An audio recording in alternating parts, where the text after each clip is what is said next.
Video में देख रहे हैं एग्जिस्टेंशियल क्राइसिस, आइसबर्ग। कई बार लोगों को लगता है कि वो भाई हम इस दुनिया में क्यों आए हैं, क्या रीज़न है इस दुनिया में आने का।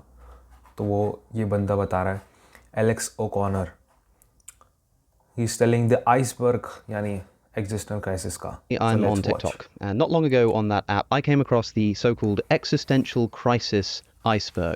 Now, as far as I can tell, this was originally posted on Reddit by a user called Cosvic into r/iceberg charts. I don't know if they made it, they were just reposting it, but the version on TikTok has over 5 million views and 500,000 likes. So it's obviously captured some people's imagination, and I thought we could take a look. We start at the top of the iceberg with everyone has their own complex life. This doesn't seem like an entirely radical realization, but it's a common enough revelation that it has a name. They call it Sonder, which is defined by one website as the profound feeling of realizing that everyone, including strangers passing in the street, has a life as complex as one's own, which they are constantly living despite one's personal lack of awareness of it. Like I say, this isn't super revolutionary on the surface. Everybody knows that you're not the only character in this play, but we do almost always feel like the main character. And we kind of forget that to everybody else, even to our closest friends, we are just accessories to their life. We're side characters to their play. It's quite profound when you really sit with it for a while and realize that this world is just brimming with conscious experience, most of which you'll never even know about, let alone get to engage with, much less experience. Next, worry about future. Again, very straightforward. You start to realize that there are things in life that matter. When you grow out of your childhood, you realize that you can't spend all day long just thinking about your next meal or who you're going to play with at lunchtime. No, you've got to think about things like taxes and owning a house and all of that kind of fun stuff. And it's clear to see how this can lead to an existential crisis, especially when this goes wrong. Doesn't really require much more explanation, so I think we'll just move on. Okay, so now we're on the next level, on the tip of the iceberg. Simulation theory. You'll almost certainly have heard of this. It's the idea that we could all just be living in a simulation. This is something of a modern take on René Descartes' evil demon hypothesis. And Descartes' way of entertaining this idea is to imagine that there's an evil demon who's constantly deceiving us into thinking that the world around us exists in the way that it does, but in fact it doesn't, and we're all just being deceived all the time. A modern take on this is the idea that we're living in a simulation. You think that you're in a real world with real people and real objects, but actually you're in a computer simulation and your brain is just being prodded electronically to produce fake experiences. And this is broadly known as radical skepticism. If it can be questioned, then we should question it, and we begin to realize that we basically have no justification even for some of our most foundational beliefs, like the existence of the external world. And just thinking that this is possible is enough to send some people into an existential crisis, but enter Nick Bostrom, who popularized what's known as the simulation argument. Not just the idea that we could be living in a simulation, but the argument that we probably are. Bostrom does this by saying that humanity will inevitably be able to simulate human experience. If you look at technological progress, things like AI, it will be no time before we're able to comprehensively simulate entire worlds on our computers. But, says Bostrom, if these are true simulations of the world, then that world in the simulation will itself develop the ability to simulate worlds. And the world that they simulate, if a proper simulation, will itself be able to simulate worlds, and they'll be able to simulate worlds, and they'll be able to simulate worlds, and so on. So you have this sort of chain of simulated worlds, all beginning with the first world, which is the only one that's actually real and not simulated. And Bostrom says, what's more likely? That we happen to be in the very first real world, or that we're in one of the potentially billions or trillions of simulated realities? Just on sheer probability, we should think we're almost certainly in a simulation. For what it's worth, I'm not super convinced by this, mostly because I'm suspicious that we will ever be able to simulate human consciousness.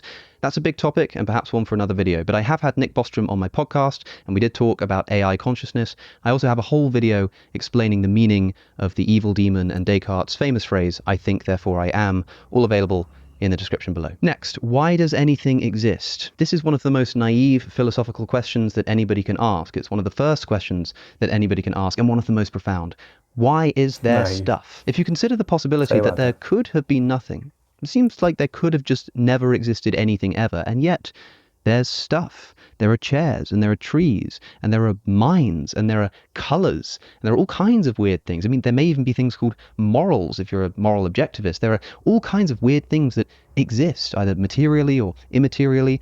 None of that had to be. And this can cause an existential crisis, I think, in two ways. Because when you start trying to answer this question, you might say, well, I guess it just exists for no reason and we'll never know, which is quite existentially troubling. But if you determine that there is some answer as to why anything exists, there's some reason that you've discovered, maybe it's because God created the world and designed it in this way, then you've introduced something like purpose, and purpose that's externally put upon you. And now you have this teleology in your life, whether you like it or not. So when you really reflect on the fact that there could have been nothing, but there is stuff, you're either going to be left with this really uncomfortable agnosticism about why you're here in the first place, or possibly land on an answer which might just revolutionize your entire life.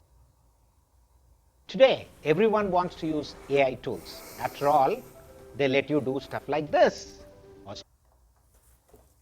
Acknowledgement of death. Okay, this one's pretty straightforward. When you realize that you're going to die for the first time, it can be a little bit scary. Most people know they're going to die. Some people think they might be able to escape it. We'll see how that goes for them. But most people think that they are mortal. Fine, but when was the last time you really acknowledged it? I don't mean just accepted that it's true. I mean sat down for 20 minutes and thought about nothing other than your own mortality and really tried to comprehend what it means that one day you will not exist. I did this once when I was a teenager, and I don't think I've ever done it since, partly because it scared the absolute living shit out of me. These days I'm a little more agnostic about the nature of mind and the existence of God and the afterlife, and so I suppose that provides me with some comfort, but I must say that when it comes to existential crises, it doesn't get much more straightforward than realizing that your time is limited on this planet. Having said that, some people do think that the shortness of life is what gives it its meaning. They say that if life were infinitely long, then every day would be meaningless. It's like having infinite money in your bank account.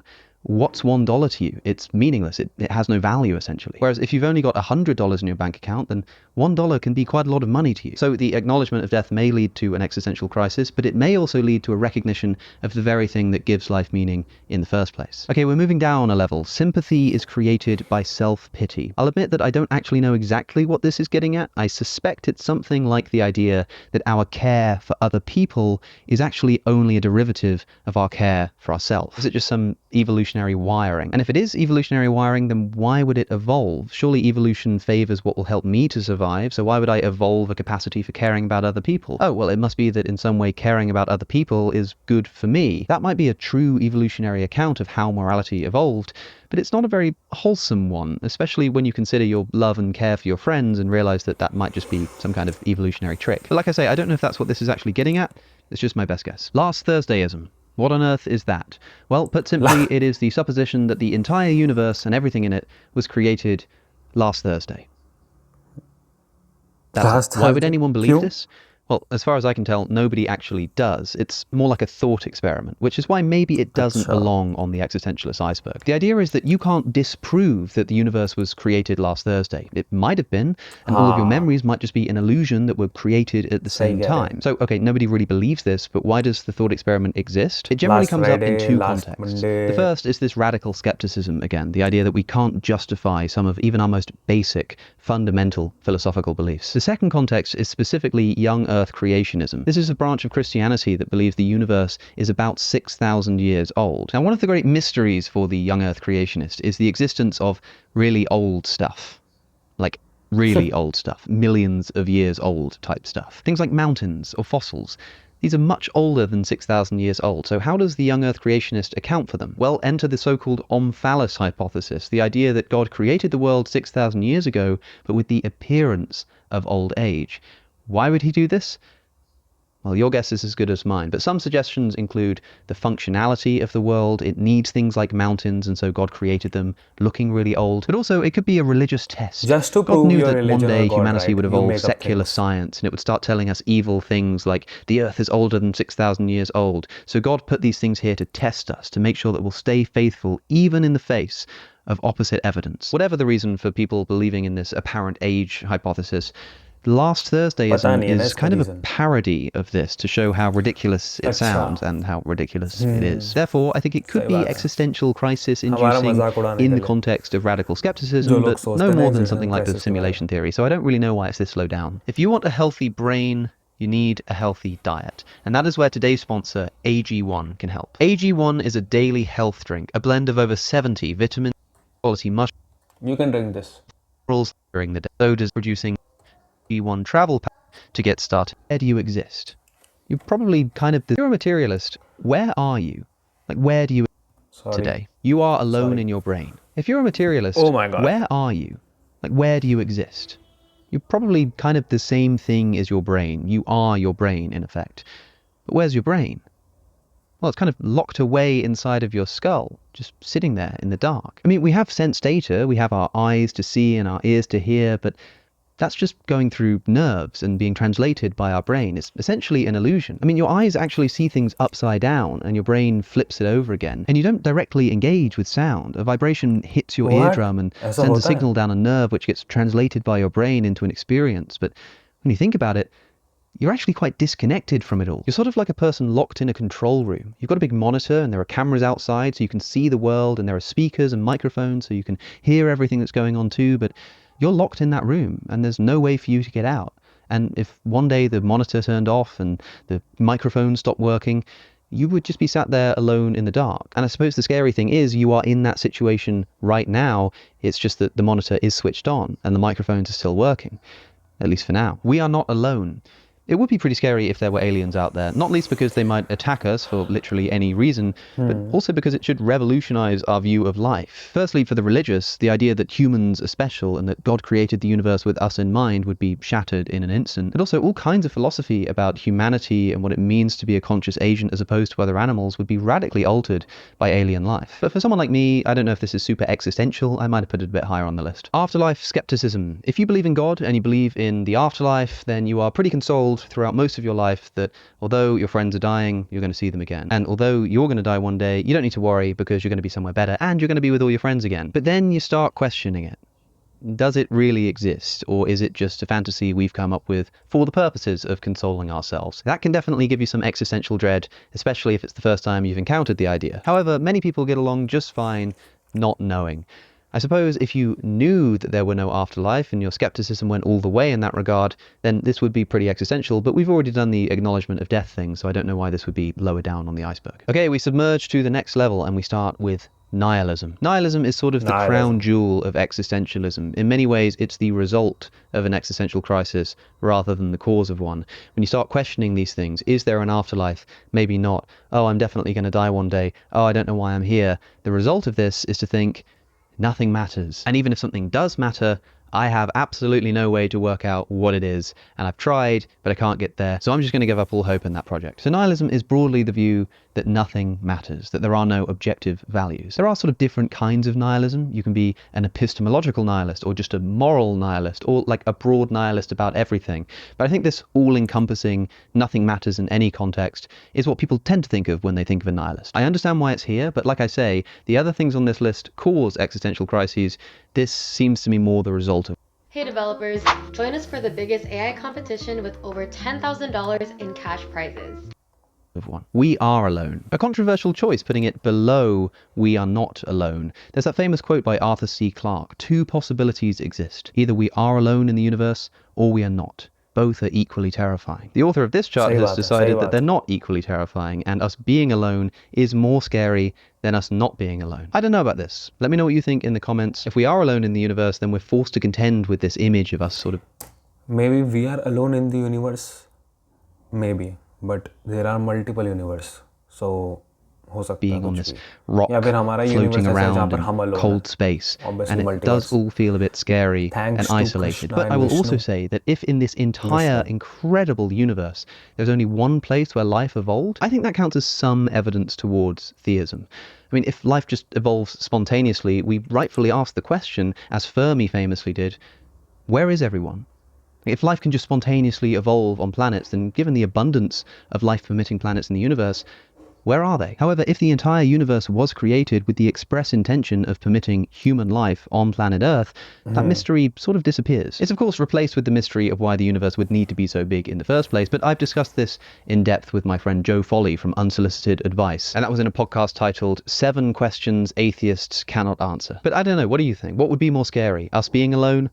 Or us not being alone? Okay, next, being born before immortality. I think this is getting at the idea that as science advances, many people believe we might one day be able to overcome death itself. And this day being, of course, in the future, and maybe the near future, we might well be living in the last mortal age. So it kind of feels a little bit unfair that maybe our grandchildren will get to live forever, but we, just because we happen to be born before the scientific developments that made it possible, will not get to live forever. There are a few problems with this, if you ask me. One is that I'm not sure if science will one day overcome death. But when it comes to immortality, materially speaking, I just don't think this is possible. Even if we develop the technology to avoid death on planet Earth, One day the sun is going to eat the earth, and maybe if we've escaped the earth by then, that planet will one day die, and wherever we've spread to, that planet will one day die too, and eventually the universe is going to come to some kind of end, whether it be a big freeze or a heat death or whatever. It's not the kind of environment in which I think conscious experience and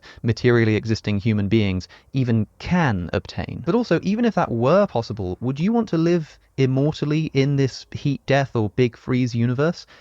It doesn't sound super attractive to me, and so the idea that I'm born before immortality is actually pretty consoling. Deeper we plunge. Dual consciousness theory. Okay, this is a fun one. Dual consciousness theory is, broadly speaking, the idea that two consciousnesses can exist in one brain. How can this happen? Well, one way is as the result of a surgery called a corpus callosotomy. Your brain, as you probably know, is split into two hemispheres. And these hemispheres are connected by a group of fibers called the corpus callosum. And this allows, as well as impedes, communication between your two hemispheres. A corpus callosotomy is the severing or partial severing of the corpus callosum. And this is most commonly done as a treatment for extreme cases of epilepsy. When the corpus callosum is severed, communication between the two hemispheres is disrupted. Now, they can still communicate to a limited degree through other means, but we do sometimes begin to see some weird things happening. In 1908, it was reported that there was a woman whose left hand would sometimes attack her. Her left hand would grab her throat and try to strangle her and require her to use her right hand and the rest of her body to fight it off. Since then, there have been many documented cases of this so-called alien hand syndrome, where somebody's limb can do something completely contrary to their will and seem to have a mind of its own. This isn't always dangerous, but it can result in people, for instance, pouring out a cup of coffee on the floor that they've just brewed. Or in some cases, one hand might be trying to put on clothes to start the day, whereas the other hand then goes to take them off because it wants to stay in bed or something. This is an extremely interesting, but of course also horrifying condition for a person to live with. And it's best documented in cases where somebody has undergone a corpus callosotomy. Now, you may know that the right hemisphere of your brain broadly controls your left arm, and the left hemisphere of your brain broadly controls your right arm. And so if the hemispheres aren't communicating with each other, it might make sense that your arms would start wanting to do different things. And this is seen by some as supportive evidence that, at least in cases of split brain patients, like those who've undergone a corpus callosotomy, that there are two consciousnesses sort of in battle with each other in this one human brain. I recorded a podcast earlier this year with Ian McGilchrist, author of The Master and His Emissary, which is about the two hemispheres of the brain and how they kind of do different things and have different ways of approaching the world. So even if it might be most obvious in split brain patients, it might still be the case that there are two consciousnesses within you. You just don't notice it as much because your corpus callosum is allowing them to communicate with each other and work in harmony. And this got me thinking about those split brain patients. If you have alien hand syndrome and your left hand is trying to do something and you have no idea what it's doing and can't control it, if this is the result of two consciousnesses, then you're only aware of the one that doesn't want the hand to be moving. So where is the consciousness that does want to move the hand? Is it sort of trapped somewhere without any ability to speak or communicate? The split brain patients have this consciousness within them that's controlling that alien hand, but it can't get out through the mouth or any other means of communication. Is that alien hand trying to tell us something? I don't want to think about it. Observation.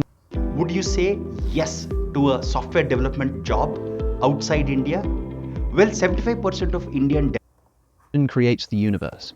Okay, it's generally thought that the material world around us exists whether we're here to observe it or not. But some people think that the universe only exists because of our observation or because of our minds sort of creating it. I suppose the person to reference here is George Berkeley and his philosophy of idealism. This is the view that there are no material objects, there's no material world. The only thing that exists are ideas in people's minds. I don't have the time or the expertise to go into George Berkeley's philosophy in depth here. The basic idea is that the universe is kind of created by the mind, or is an idea or set of ideas within the mind. And the idea that the universe is created by observation suffers from a similar objection to George Berkeley's worldview. That objection is this: if the universe only exists because it's being observed, suppose I light a candle and then I leave the room. An hour later, I come back into the room and the candle has melted. But if the universe only exists insofar as it's being observed, how is this possible? If the candle only exists if it's being observed, then when I left the room, it should have ceased to exist. And when I came back, it might have started to exist again, but it should be in the same state that I left it. It has to have existed in the meantime in order to have melted. But how does it exist if the universe is created by observation? In the context of George Berkeley, he had a very straightforward answer to this. Well, the candle is still being observed when you leave the room, just not by you. It's being observed by someone else. Can you guess who? So George Berkeley's idealism is, at least in his view, a novel proof for the existence of God. God is the ultimate observer who creates the universe. Now, I think that if you believe the universe is created by observation, then you do suffer from this objection a little bit, and maybe are led into the hands of this argument for God's existence. So in the context of the existential crisis iceberg, well, this might be something that doesn't cause an existential crisis. It might actually solve one, because it leads you right into the hands of an argument for the existence of God. Mystery of consciousness. Well, consciousness is the most mysterious and yet familiar thing in the world. We know absolutely nothing about it, and yet we cannot perceive anything except through it. I've spoken about this a lot, so I won't go into detail here, but that's kind of the existential part, the idea that this fundamental thing about our experience, the very window through which we perceive the world or are able to think at all, is something so foreign to us that we don't even understand the mechanism by which it works. Not only that, but we don't even seem close to coming up with a solution to the mystery of consciousness. So the thing that's most fundamental to our experience as sentient human beings is a complete and utter and impenetrable mystery to us.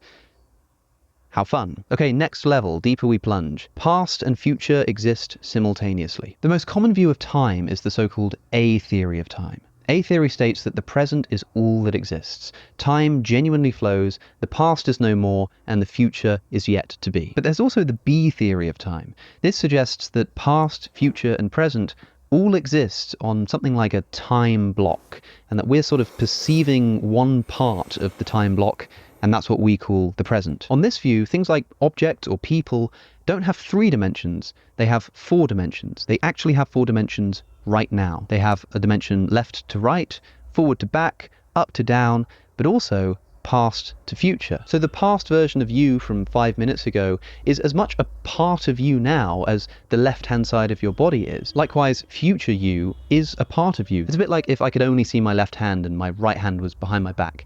I can't see it, but it's still very much there. This will have all kinds of implications. For example, free will.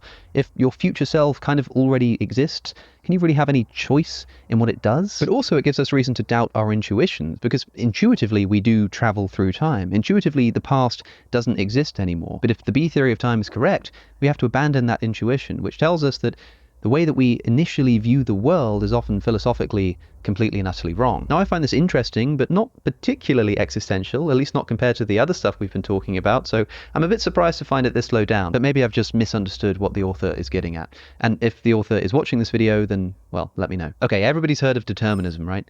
Well, get ready for superdeterminism. What is superdeterminism? Well, normal store-bought determinism is the view that everything happens in accordance with a determined chain of events. If you could know the direction and speed of every atom in the universe, then in principle you could predict everything that's going to happen in the future with 100% accuracy. It's a little bit like how when you flip a coin, it feels random, but if you actually knew all of the physical conditions of the coin, you could predict with 100% accuracy whether it would be heads or tails. Determinism says that the whole universe works in this way. Things seem to be subject to chance, but actually they're not at all. Now you may have noticed that any time you ever bring up this subject ever to anybody, the very first thing they say is, what about quantum physics?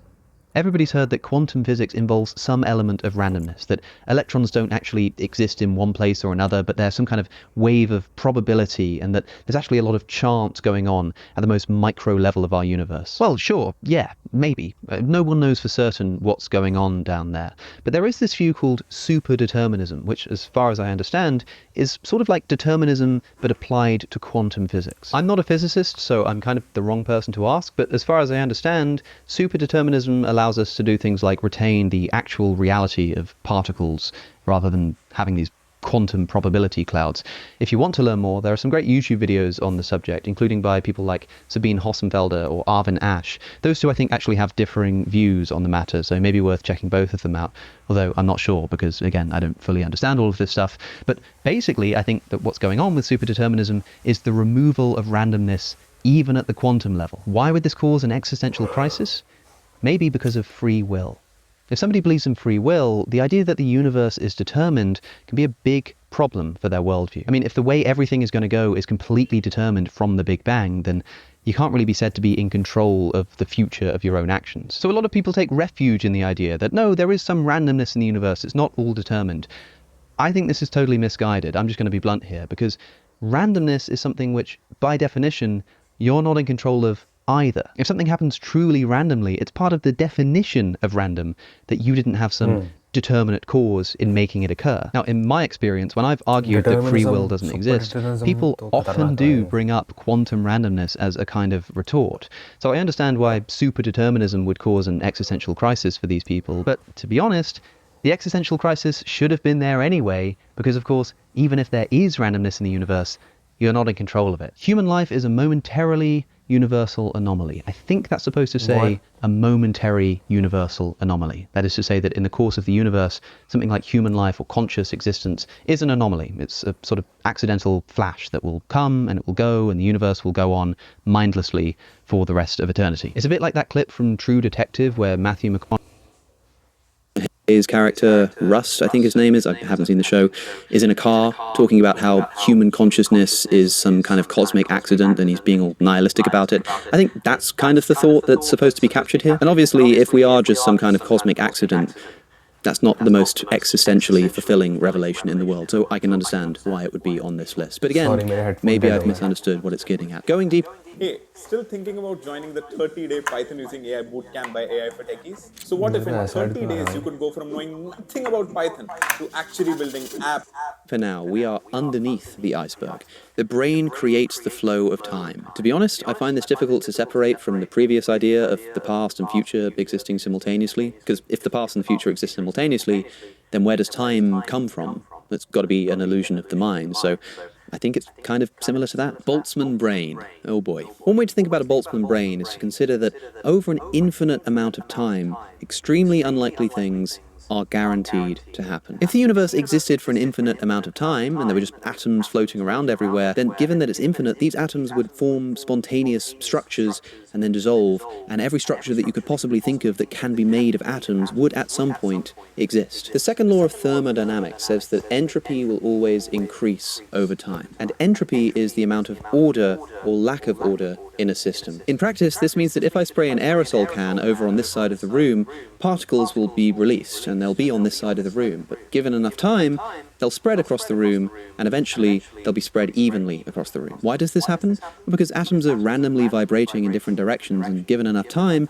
they just happen probabilistically to spread out evenly. But we are just talking about probability here. It's not impossible, in principle, for all of those particles that came from that aerosol can that are spread across the room to just spontaneously come together and jump into a water bottle sat on a table over there. It's just so unimaginably unlikely that we can basically treat it as a law that that's never going to happen. But suppose you had an infinitely existing universe.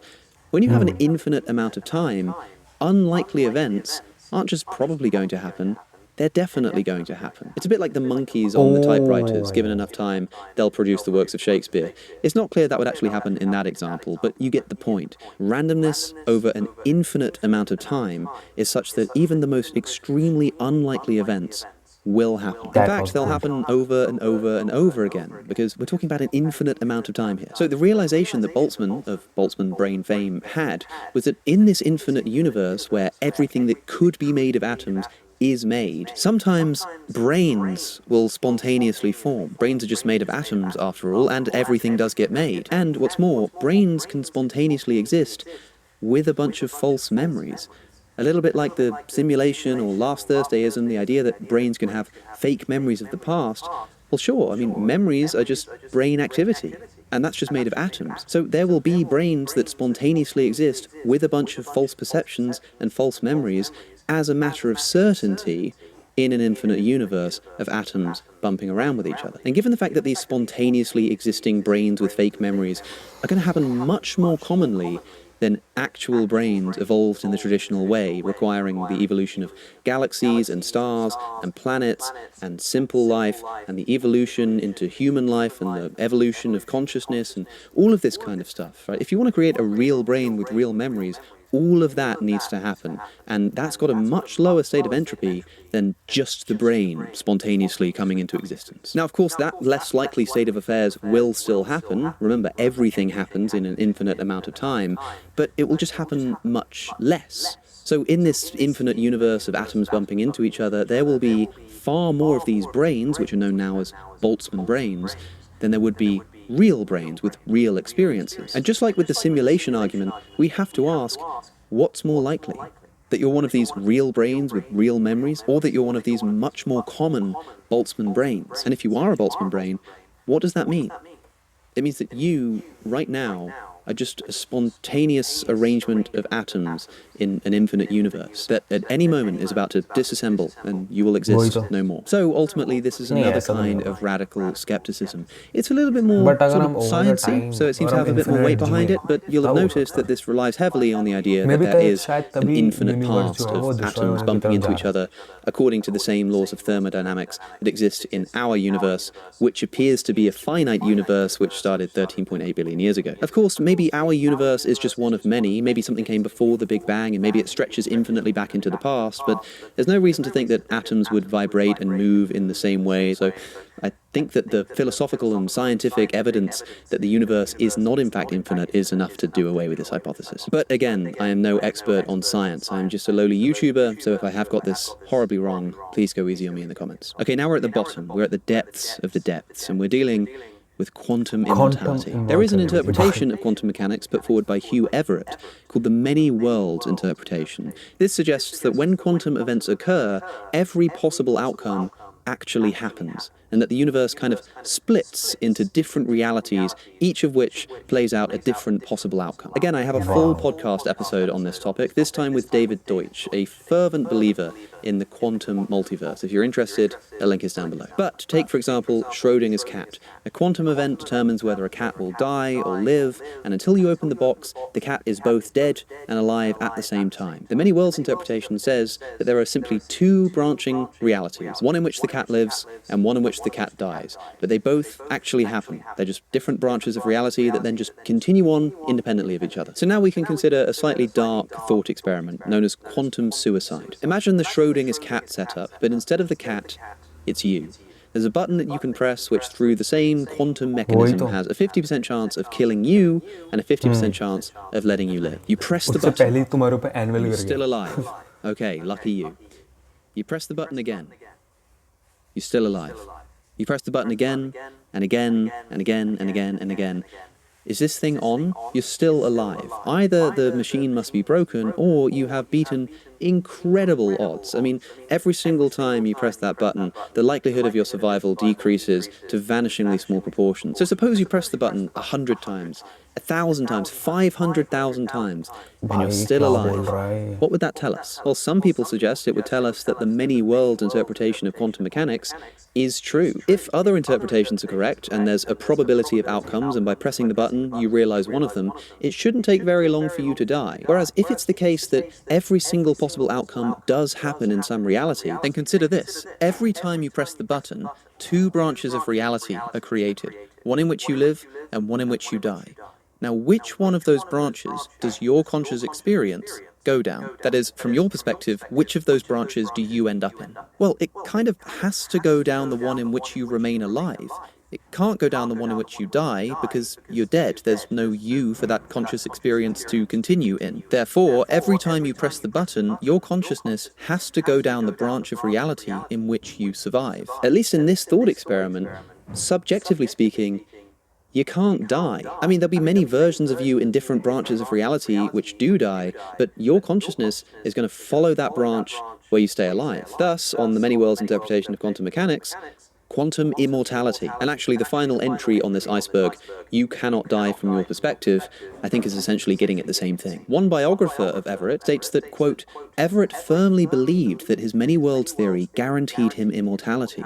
His consciousness, he argued, is bound at each branching to follow whatever path does not lead to death. So what I was saying a moment ago about your consciousness always following the branch in which you stay alive, this biographer is suggesting Everett believed this about life in general, that you will always escape your death because there will always be a quantum reality in which you survived, and that's where your consciousness will go. Not just in this convoluted thought experiment, but just in life as a whole. Now, I don't know if Everett actually thought this is just one biographer's opinion, but it's an interesting thought. One interesting fact about quantum suicide is that it can only ever verify the many worlds interpretation. It can't falsify it. It can't prove it false, because in order to prove it false, the person doing the experiment would have to die. So if you keep on living, you can prove the theory might be true, but you can't prove with this experiment that it's false, because this would involve dying first. It also has to be you that does the experiment.